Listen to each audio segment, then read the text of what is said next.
this is Peyton with Girls Gone Right, and if you are not already subscribed to this channel, make sure that you hit the subscribe button below, and if you want to go above and beyond, there is a Patreon linked in the description. So I saw this fascinating article about the Amish, and I feel like I just have a little experience now. My friend, I don't think she's gonna watch this particular episode, so I'm gonna go ahead and just speak freely. So one of my friends is dating a man that used to be Amish. He escaped the Amish.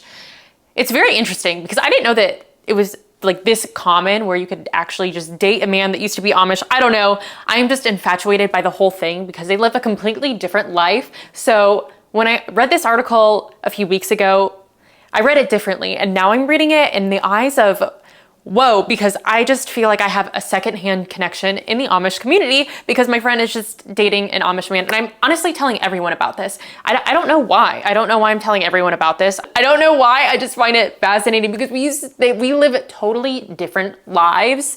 And I didn't realize that until I was just thinking about it, right? Like, this man has never driven in a vehicle. Truly, until after he escaped the Amish. He's never used a phone. He didn't have GPS. I don't even know how he learned how to drive. I have so many questions. Maybe he should come on the podcast. So if it goes well, maybe I'll have an Amish guy on the podcast. But I saw this article on Cosmopolitan, and it is titled, "Uh-oh, are Amish bonnet rippers red-pilling me?" And honestly, it just tickled me. I had to read it. I had to read it because I was just thrilled that someone was red-pilling these people, that someone got through, and my gosh, have it just be the Amish community. They'll take care of it. Okay, so one of the excerpts is, so the whole premise of this article is that the Amish people are mega red-pilled.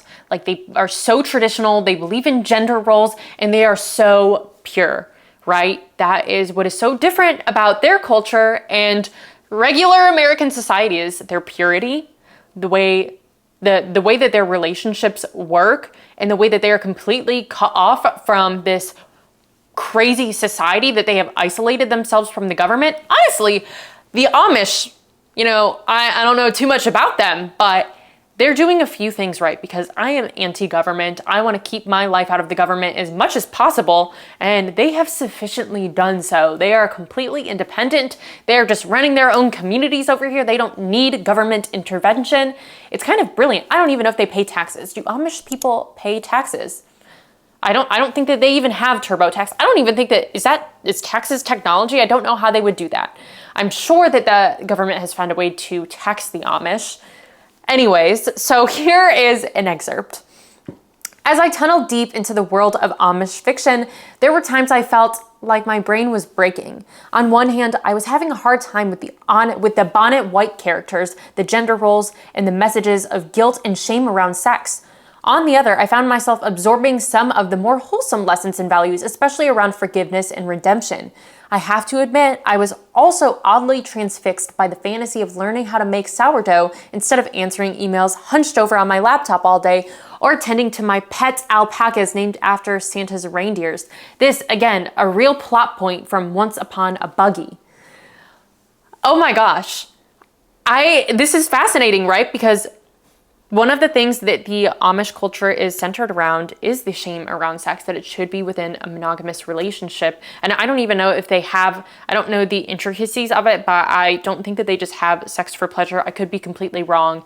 I'm not Amish. I don't have Amish experience. However, you know, I have that secondhand Amish experience. So I don't know exactly, but I do know that there is a lot of shame around sex and that they are very pure. They strive themselves on their pure culture. They don't flirt. They have a completely different community from what I know of secondhandedly. And it is just so contrasting to what we're living in today. And I appreciate that this person points out that they admire their forgiveness and redemption and their pure hearts. And that is amazing. Okay, so the next excerpt says, "It's the same part of me that still can't stop scrolling through TikToks about stay-at-home girlfriends and trad wives. On days that I've girl-bossed too close to the sun, I can see the appeal of a slower-paced life, of having someone provide for me so that I don't have to worry about rent. Although I know this fundamentally goes against my ideals, I can see why a world where other people decide what's best for you is comforting, a reprieve from the grind. As physicist Barbie says when she gets brainwashed by the Kens and Greta Gerwig's Barbie, I like not having to make any decisions. It's like a spa day for my brain forever. And then I remember that physicist Barbie and I would have to make dinner for our respective Kens every night, literally for the rest of our lives, and never do anything else. That sounds freaking amazing. I would love to do that. Sign me up for that. Honestly, maybe Amish is where it's at. Next excerpt. Why are readers so drawn to this traditional gender role literature? See, and now the writer is understanding the beauty of gender roles. It is so harmonious. Imagine a world where a woman just can turn her brain off. Barbie doesn't have to think. Barbie doesn't have to worry about where we're going. Barbie doesn't have to worry about what a left turn is. Barbie doesn't have to worry about directions. Barbie hates GPS. Barbie hates Apple Maps. Barbie hates U-turns. I would love for a man to just take care of all of that and me just do the things that I do best in, which is baking bread, cooking, taking care of my plants, cleaning the house, doing laundry, taking care of a man, and just nurturing.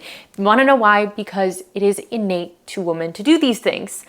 It is stressful for us to do things that are extremely hard. Men like to build things, but for me to build something, it takes a lot of extra work and it's a lot of stress on my end to actually do those things. It stresses me out because I'm stepping out and I'm doing something that is just not normal for me. But society tells you that it's not good, that we shouldn't be doing these things. We shouldn't be doing these things for man because it degrades you. But my question is, how does it degrade you? Does not slaving behind a laptop all day, does that not degrade you? I'm just wondering how taking care of a man is degrading, because that's how society makes it seem, that if you want to be a traditional woman, that if you want to do these natural things to you, that you're going to be shamed by society because it's weird, because you shouldn't be doing these things for a man, and being extremely subordinate and submissive to a man is now unappealing and it makes you less. And I will say, I don't know enough about the Amish.